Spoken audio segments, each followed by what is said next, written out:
Room 5 in Block C of Adaremi Girls' Hostel was known for two things: noise and secrets. 5 girls lived there, but they moved like two separate worlds forced into one tight space. Sandra and Amaka were known as the good girls, always attending lectures, always returning before curfew, always whispering prayers before sleep. The other 3, Toke, Bimbo, and Rachel, were the queens of late nights, designer bags, and mysterious cash flow. Everyone knew, but no one said it aloud. They had sponsors, older men who paid for everything in exchange for their time, their bodies, and their silence. At first, Sandra hated everything about them: the loud calls, the expensive perfumes, the careless laughter about things she considered dangerous. But slowly, something began to change. It wasn't sudden. It started with curiosity, then envy, then quiet conversations. The more she watched them, the more her simple life began to feel small. Amaka noticed it. The way Sandra stared a little too long at their outfits. The way she stopped judging and started asking questions. And one night, when Sandra returned late for the first time, smelling of unfamiliar cologne and carrying a brand new phone, Amaka knew something had shifted, something irreversible. Sandra didn't confess immediately. She danced around it, laughed it off, claimed it was just a harmless outing. But the glow on her face, the way she hid her phone, the sudden money, Amaka didn't need words to understand. The 3 girls welcomed Sandra into their circle like a long-awaited initiation. They taught her how to talk, how to dress, how to negotiate. It felt like power at first. Sandra liked the attention, the control, the illusion that she was choosing this life. But power has a price, and Sandra paid hers sooner than expected. The first pregnancy came quietly, like a whisper she couldn't ignore. Toke handled it, no panic, no drama. "We've all been there," she said casually, handing Sandra a small white pill like it was candy. Sandra cried that night, alone in the bathroom, her innocence bleeding away in silence. But by morning, she smiled again. And then it happened again. And again. Each time, a piece of her disappeared, and each time, the 3 girls became less like friends and more like controllers of a life she no longer fully owned. The night everything changed began like any other.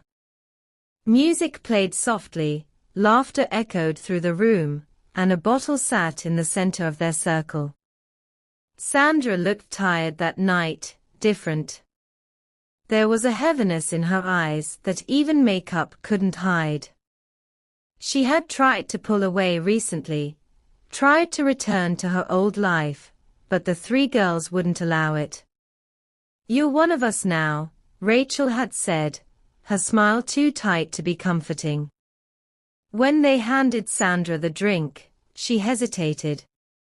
It wasn't like the others, darker, thicker, unfamiliar. "Drink it, it'll help you relax," Bimbo insisted. Sandra glanced at Amaka, who sat quietly in her corner, her eyes filled with unease.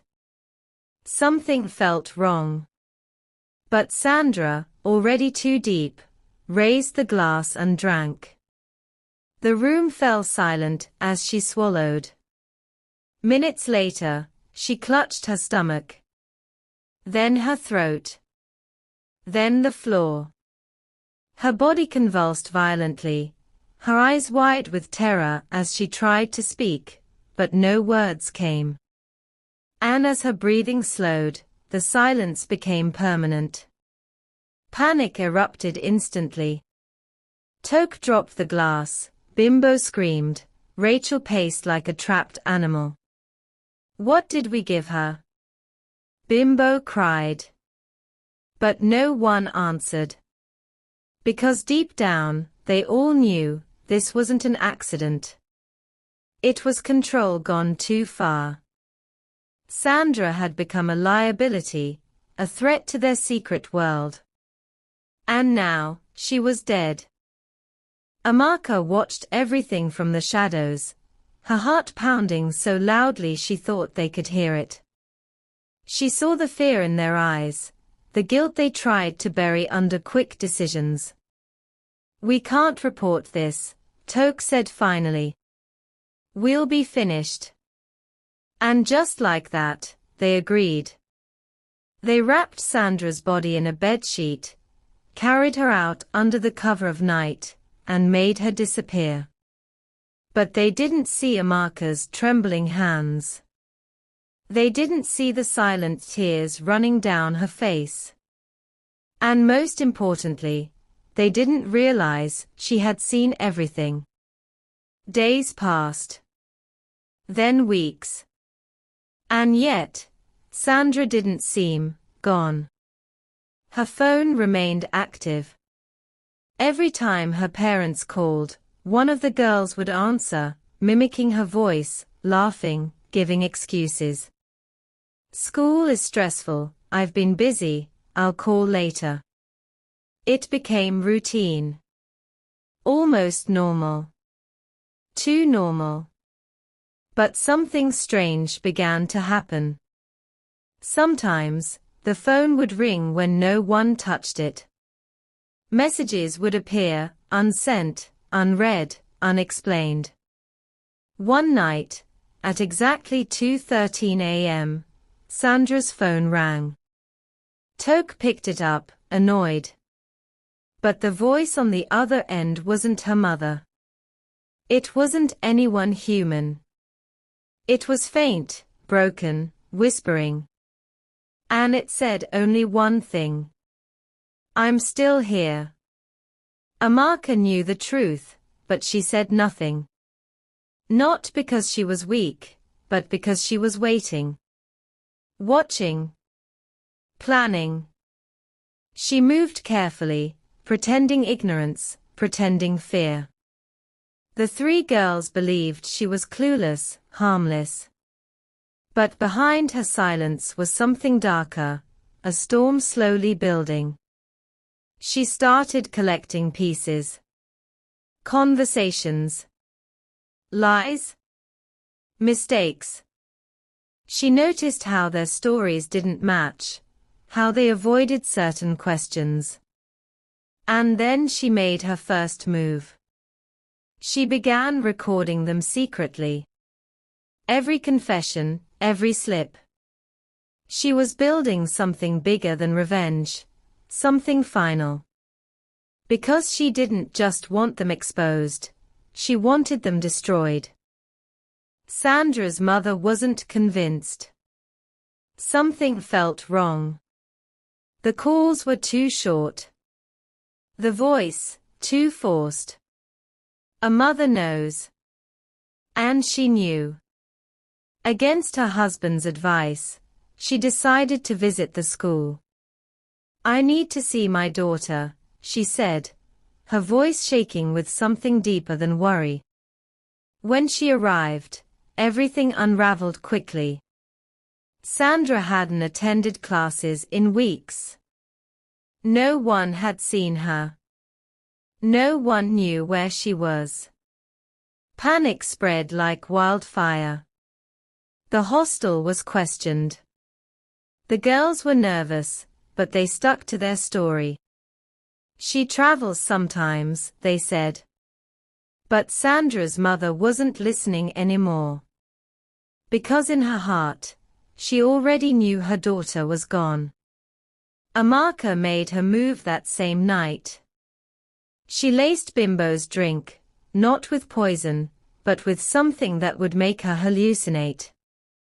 As Bimbo screamed and cried, claiming she saw Sandra standing in the corner, the others panicked. Fear began to eat them alive. But that was only the beginning. Messages began appearing on their phones. Pictures, videos, even recordings of that night. They thought it was each other. Accusations flew. Trust shattered. And slowly, the three girls began to turn on each other, exactly as Amaka planned. Sandra's mother wasn't just grieving, she was hunting. She hired a private investigator, someone who specialized in cases people wanted buried. Within days, the truth began to surface. The lies. The cover-up. The disappearance. But she didn't go to the police. Not yet. She wanted something deeper than justice. She wanted them to feel what Sandra felt, fear, betrayal, helplessness. So she waited. And when she finally made her move, it would be something none of them would survive. It all collapsed during one stormy night. The lights went out. The doors slammed shut. And Sandra's voice filled the room, clear, loud, impossible. The girls screamed, crying, begging for forgiveness. And in that moment of terror, they confessed everything.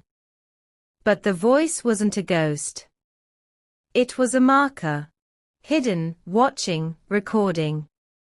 She stepped out of the shadows, her eyes cold, her face unreadable. "You killed her," she said calmly. "Now you'll answer for it." The door burst opened.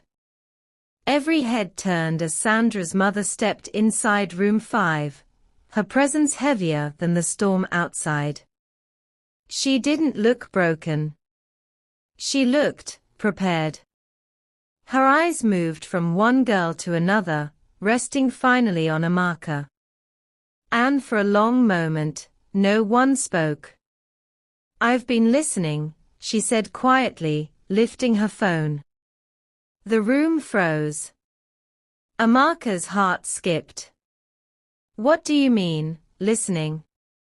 Sandra's mother took a step forward, her heels echoing like judgment itself. "Every call you thought was Sandra," she paused, her gaze hardening, "was me." Silence shattered into confusion. Toke shook her head violently. "That's not possible." "We spoke to her," her voice. "Yes," the woman cut in sharply. "A voice you wanted to believe. A voice I learned. Practiced. Perfected."